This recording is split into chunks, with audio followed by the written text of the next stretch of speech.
Hey, this is Sheila with Fit for the Master. So we are about to do a video here, breaking the I'm bored, let me eat cycle. So you want to click here for the sound to check us out. Go ahead, click here so you can hear. Ready? All right. So I know we're in our stay-at-home orders and boredom is kicking in. And when boredom kicks in, a lot of times we just want to eat and go back and forth to the refrigerator and sit down and eat.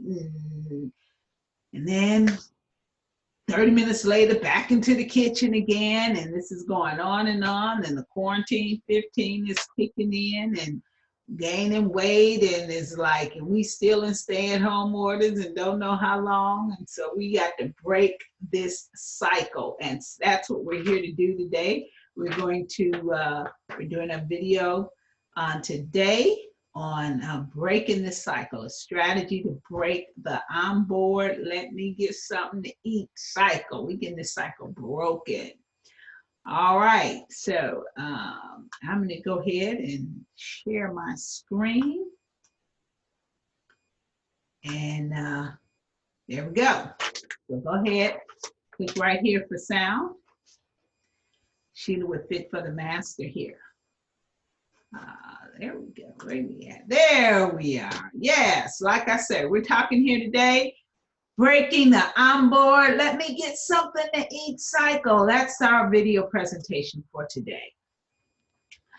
And we're going to be talking about a strategy to break this cycle. And it's not going to be tips. This is a strategy that we're going to be talking about. And there is a difference between strategies and strategy and tips. And I just kind of want to clear that up a little bit before we get started. So let me talk to you a little bit about what tips are.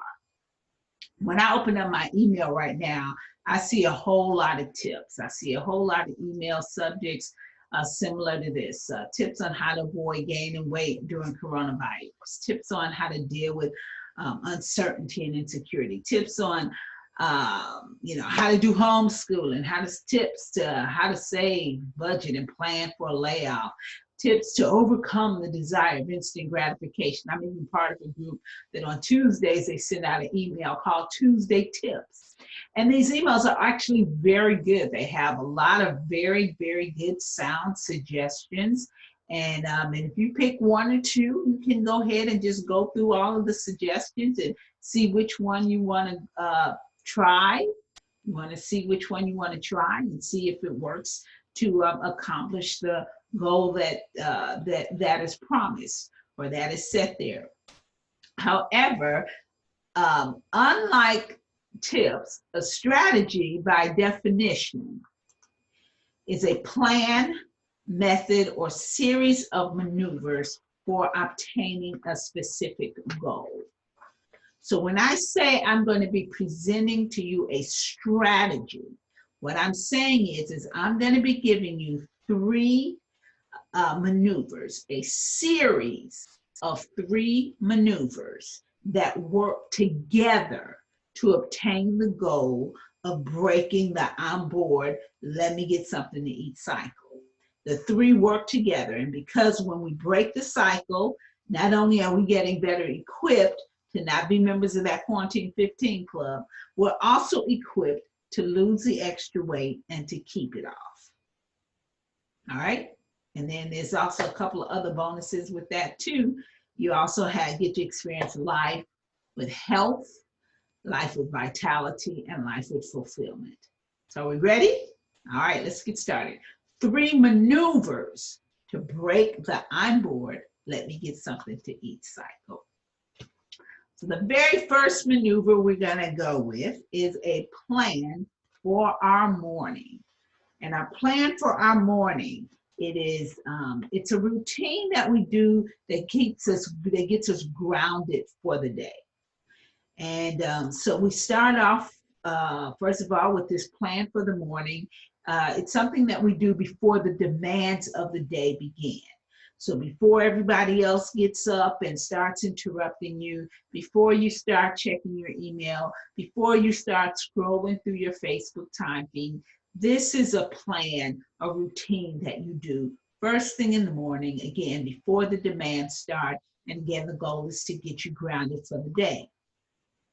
It's also something that you want to do where you prepare ahead of time. If you plan on reading a devotional or you're reading a particular passage of scripture, and maybe there's some prayers or something that you want to do, you want to make sure you know specifically what you're going to be doing and you prepare for it ahead of time. You set it aside, put it together, put it next to your bed, put it next to your chair. I have my morning routine where I sit in a particular chair.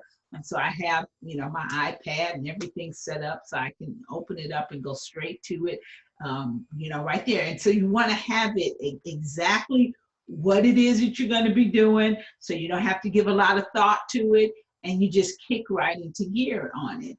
Again, you prepare it ahead of time. And when it's prepared ahead of time, so you just get up and go straight into doing it, and you know exactly what it is that you want to do. When it's that specific, it'll guard you against the daydreaming. It'll guard you against the, looking at emails, that, that temptation to look at the emails or look at the different social media feeds. So letting it be specific and having it something exactly what you're doing ahead of time. Although it is a routine, it is not a checklist. It is a specific discipline that when we're done, we can sense the nearness of God. Because you see, subconsciously, we know that God is around us. We know that that God is present. His presence is around us, and we know this subconsciously. But this is a discipline, and this is a routine that's done every day so that it constantly improves our conscious awareness of the presence of God. Now, I want you to stick with me a little bit because, just in case you're sitting up here going, now, Sheila, I know you're not telling me the way I break cycles is by praying in the morning. And like I said, this is a strategy. So we're going to talk about maneuvers that work together, but I want you to hang in here with me a little bit because we're going to talk about how this plan in the morning really does work with the other maneuvers. But keep in mind, the maneuver number one is that you do have a plan for your morning. Before the demands start, it's prepared ahead of time, and it's not a checklist. The goal is to improve your conscious awareness of the presence of God. Our maneuver number two is, yes, that we plan our meals. We plan breakfast, we plan lunch, and we plan dinner. And we also plan the snack. Now, I like to use the who, what, when, where to explain this. We start off with the who. Who are you going to be eating with, or who are you going to be having your meal with? Who are you planning the meals for? And so you consider that for each one of your meals. Who is it that you are planning a meal for? And it may not, your who for breakfast may not be the same who for dinner, etc. Some of those meals, it may be you by yourself. Some of it may be you with your family. So to consider that as you plan your meal. The what is exactly what are you eating? What are you eating for breakfast? What are you eating for lunch? What are you eating for dinner? And what are you eating for a snack? Specifically, what are the foods that you're eating? And as you look and decide on what the foods are that you're eating, you want to kind of steer clear from foods that pose a problem for you. And how do you tell what those are? I call it the whip it method. And the whip it method, this is what I use. The whip it method, I look at foods and see does it have a negative effect on my weight? Does it have a negative effect on my health? Does my consumption of it increase? And that increase, the increases, does it increase immediately, like right then and there? I know some people, say, with bread, it's like, once I have some bread, I just keep eating it. I have this going joke that I tell people, I've never had a cookie a day in my life. because cookies are one of those things that if I had one cookie, guaranteed 4 or 5 was going to be chasing them right after them. I've never just had one single cookie. So what is it? It's like the consumption of it, it increases. I'm going to have another one. I'm going to have another one. I'm going to have another one. And sometimes it's immediate, or maybe the consumption is increasing over time. You may see that, oh, okay, you can just have a little slice, and then a couple of days later, I just have, well, wait a minute, let me just get a little more. And then a couple of days later, let me just get a little more. And so the increase kind of gradually. So be careful, look at, does your consumption of this food increase? And then also, does it take away your peace? And so foods that fall into those categories, when I look at what it is I'm going to be eating, I try to avoid those foods that fall into this, that go against this whip it method. So if it's a negative effect on my weight, a negative effect on my health, if my consumption of it increases, or if it takes away my peace, I try to avoid having those foods when I'm looking at what I'm going to be eating for breakfast, lunch, dinner, and for the snack. The next W is the when, as in the time of day. When during the day will you be eating breakfast? When during the day will you be eating lunch? When during the day will you be eating dinner? And when during the day will you be eating a snack? A snack is not an impromptu meal. A snack is something that also can be planned. And when I say when during the day, when we plan these particular meals, including the snack, it isn't, it's not as rigid as, okay, 12 o'clock on the dot, like when we were in school, the bell rang, and so you knew it's lunchtime. You can have a window of time. For me, I have a window of time. My breakfast is normally between like 7:30, 8:15. And I'll even say 7:30, 8:30 is when I eat breakfast. I normally eat lunch between 12 and 1:30. I normally eat dinner between 6:30, 7:30. So those are the windows of times that I normally eat. And so that is when, as in the time of day, are you going to be having the meals? And then the where is, where will you be physically located? Now, I know we're in our stay-at-home orders, so most of us are right now, we're at home. We're having our meals at home, but eventually they're going to let us out. Eventually, it'll probably be a slow rollout. So, as when, as in the time of day you'll be having your meals, consider where you are, where you will be during that time, and keep that in mind. Consider that as well as you are planning your meals. So our maneuver number 2 is that we're going to be planning our meals. Who are we eating with? What exactly are we eating? When is in the time of day we're eating, and where we will be physically located. Now, let me pause for a second, because I know right now some of you need to breathe. Okay, some of you just may need to breathe, because putting that amount of structure in your meals may actually be an area of weakness for some. May even seem like a bit much. It may seem like a lot of trouble, or you may know it's a good idea. This is something you've tried before, but you just wasn't able to stick with it. Well, guess what? That's why this is a strategy. The maneuver that we had, the first maneuver that we had when we were talking about planning our morning. During this time, this increases our conscious awareness of the presence of God in all areas of our life, including our meals. And so we're going to need to sense His presence as help for us during the times when it seems like planning these meals is a lot of trouble. Like David said it, He'll be ever present for help for us in times of trouble. When it seems like it's a lot of trouble, I'll sense Him as being that ever-present help that He promised He would be. My conscious awareness of Him being an ever-present help. When it seems like this is just so much, it seems like too much trouble. We'll sense Him, when we're feeling like we're operating in an area of weakness, the discipline of specific meal times, we're going to sense his presence as we put a demand on him to be a strength for us.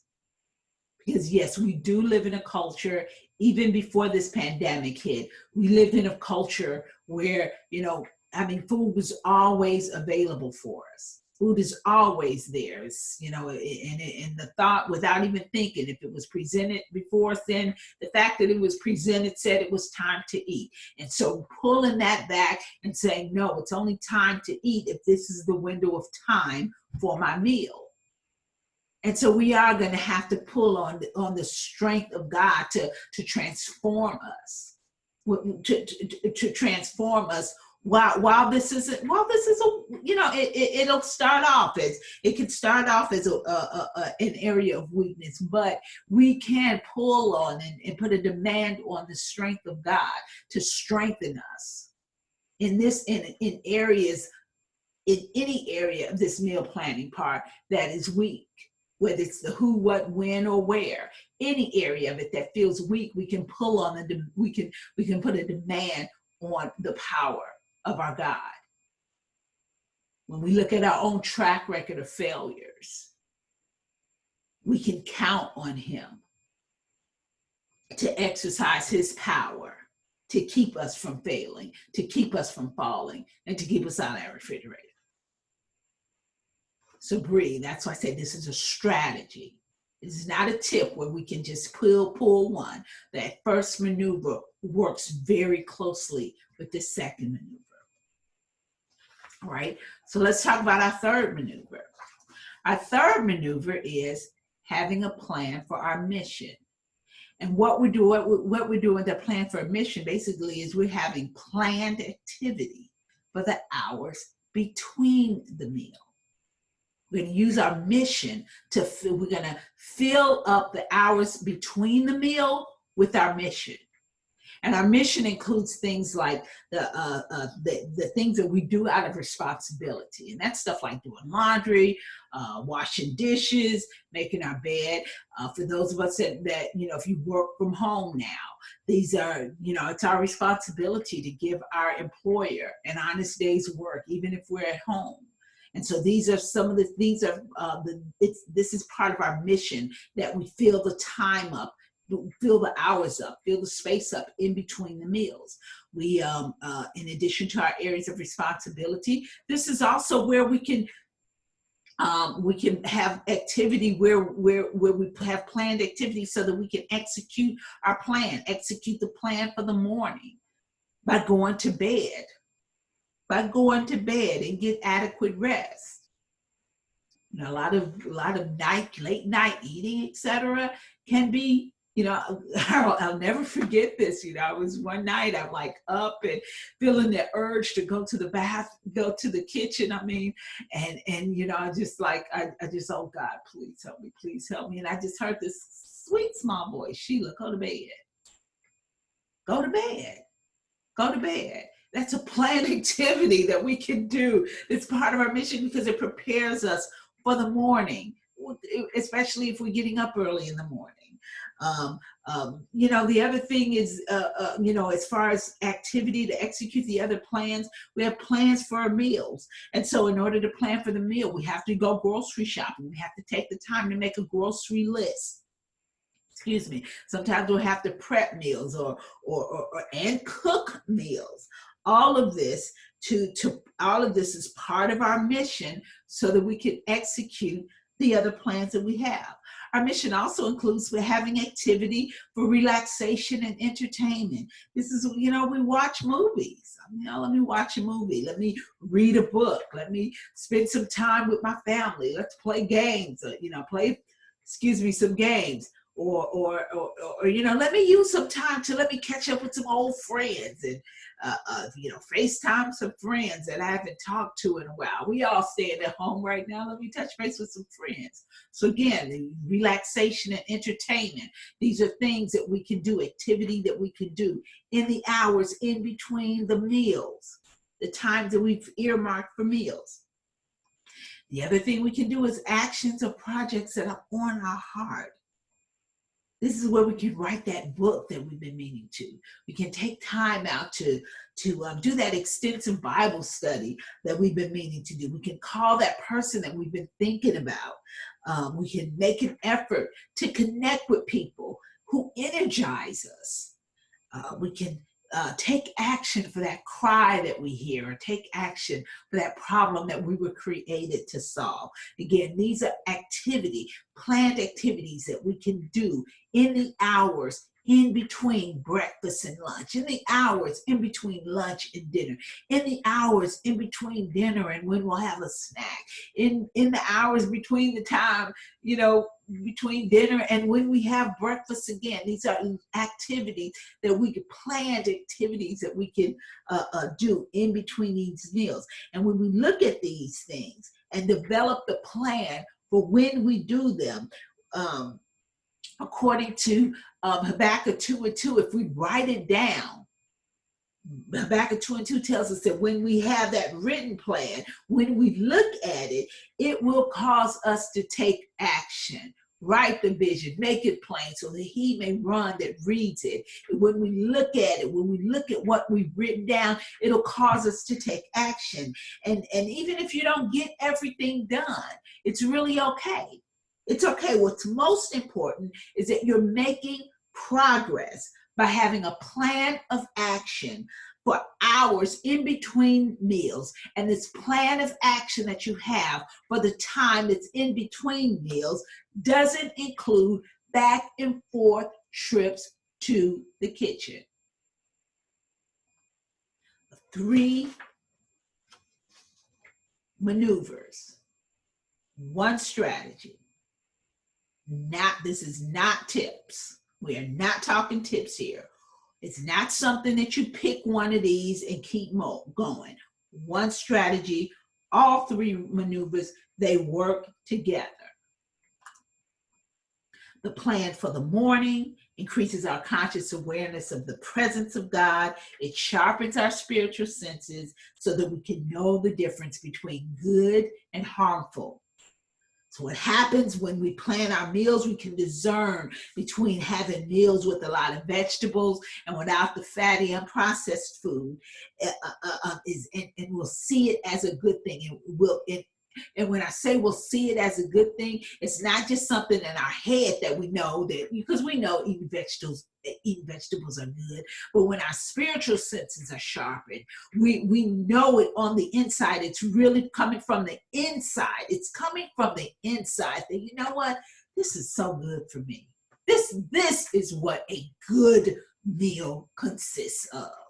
This is what a good meal. This is what brings me comfort. And it comes from this, not just something that you're saying because your head know it and you think that this is what your senses are sharpened, and there's a knowing inside of you that knows that, and you're not faking it. You're not just saying it because you're supposed to. It's a knowing inside of you. This is a good meal, and it's not harmful. The plan for our meals at designated times with food that nourishes us and with food that strengthens us. This is what fuels us for the plans that we have for our mission. And thus it gives us space and opportunity to physically show up for a day in a body that is well. And then when we should show up in a body that is well, we are available to work together with God. The plan for our mission, it gives us clarification and it gives us focus so we can endure the hardship and we can endure the challenges that will indeed come from the changes that are taking place in our life as we are working toward the joy that is set before us in achieving our weight loss goals. 3 maneuvers working together. You may have to work each one at a time, but as you do, you will start hearing and you'll start feeling that I'm bored, let me eat. You'll feel it break. You'll sense it break. And all of a sudden one day, your day is so full. Your day is so full, that cycle is broken. And as it breaks, you'll see the weight coming off, yes. But because we serve a God that does exceedingly abundantly above what we ask or think, you will also experience freedom from mindless eating, and you'll find yourself accomplishing those things that have been on your heart to do. And before you know it, you'll find yourself saying, like what Jesus said in John 4:34, my food, the thing that fills me up, my food, is to do the will of him who sent me and to complete his work. 3 maneuvers together, working together, breaking the cycle of eating and going back to the kitchen, breaking that cycle. So we can get to the point where we are getting this weight off and keeping it off. This is Sheila with Fit for the Master. I pray that this video presentation has enlightened you and encouraged you. And if it has, I am asking you, like it, make a comment below, or even share it with someone else. Pass this good news on. This is good news. So pass it on to someone. Again, Sheila with Fit for the Master. We are breaking cycles because the Master has need of us. Thank you so much for joining me. Keep up, go to the website, www.fitforthemaster, so that you can, let me see, what do I have up here? I didn't mean to do that break, but here we go. There it is. There's the website, www.fitforthemaster.com. Check out our website, get on our mailing list so we can let you know when we have other videos coming up. So we'll let you know we do a weekly faith infusion and prayer call every week. And I want to include you on that as well. So again, go to the fitforthemaster.com so we can continue to so you can continue to be enlightened, encouraged, and empowered to break these cycles, to lose weight and keep it off, because the Master has need of us. God bless you. Have a good evening. Till we see each other again. Take care.